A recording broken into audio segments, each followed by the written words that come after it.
В едно вълшебно село всичко беше ярко и цветно, от сините дървета до розовите облаци, но селото имаше една тайна. Цветовете се подхранваха от добрите думи на хората. Един ден група деца започнаха да се подиграват на малкия Калин заради неговите големи очила. Веднага, щом изрекоха първата обидна дума, едно червено цвете посивя. Децата не спряха и скоро тревата стана бледа, а небето тъмно-сиво. Селото стана тъжно и мрачно място. Калин, макар и натъжен, реши да опита нещо различно. Той отиде при децата и вместо да им се скара, им каза: „Вашите игри са много интересни. Бих искал да играем заедно." В същия миг обувките му светнаха в ярко жълто. Децата разбраха грешката си. Те започнаха да си казват: „Благодаря, извинявай, и ти си добър приятел."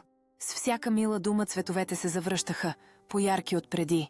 Те научиха, че думите са като четки, с които рисуваме света около нас.